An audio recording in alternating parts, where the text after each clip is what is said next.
முட்டாயமலம் தயாரிக்கிறது வந்து பார்த்தீங்கன்னா இது மாதிரி ஒரு ஜார் தேவை. இது வந்து இது மாதிரி வெளியே தெரிகிற மாதிரி ஒரு ஜார் தேவை.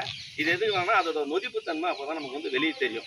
இது வந்து மற்ற பொருளெல்லாம் டெய்லியும் திறந்து நம்ம வந்து கலக்கி விடுவோம் செய்வோம் தெரிஞ்சிடும். ஆனால் முட்டாயமலுக்கு வந்து 10 நாளைக்கு வந்து திறக்க போகிறதே கிடையாது. அதனால் அதோட நொதித்தன்மை எப்படி இருக்குன்றதுக்காக இது மாதிரி வெளியே தெரிகிற மாதிரி ஒரு ஜார் எடுத்துக்கணும். அந்த ஜாரில் வந்து நம்ம முட்டைகளை வந்து இப்போ இதுக்கு முன்னாடியே வந்து தம்பிங்கள்லாம் பேசியிருந்தாங்க, நான் ஆம்லேட் போட்டோமா ஆஃப் பாயில் போட்டோமான்னு முட்டையை. ஆனால் வந்து நம்ம முட்டையை உடைக்காமையே வந்து முட்டையை வந்து நம்ம இப்போ சாப்பிட போகிறோம். பயிர்களுக்கு வந்து உணவாக கொடுக்க போகிறோம் முட்டையை உடைக்காமையே.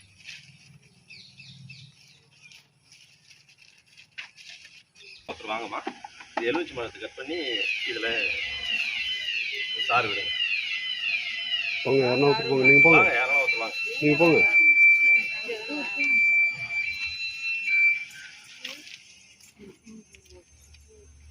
அப்படி தெரியுற மாதிரி விடுங்க, அந்த பக்கம் தெரியுற மாதிரி அந்த சாறு மட்டும் தெரியுங்க. அப்படி தெரியுமா?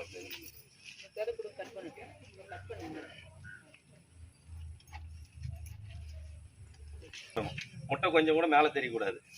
நம்ம எவ்வளோ எலுமிச்சை மழை வச்சுருக்கோமோ அதுக்கேற்ற மாதிரி கூட முட்டையை போட்டுக்கலாம். நம்ம ஆக மொத்தத்தில் அந்த முட்டை முழுகிற அளவுக்கு எலுமிச்சை மழை சாரை வந்து ஃபுல்லாக விடணும்.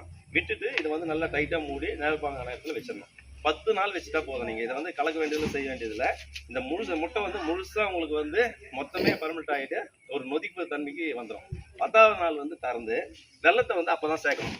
10ஆவது நாள் தான் வந்து வெள்ளத்தை வந்து அதில் வந்து அந்த கூட சேர்த்துட்டு அதுலேருந்து 10 நாளைக்கு வந்து கலக்கி விடணும்.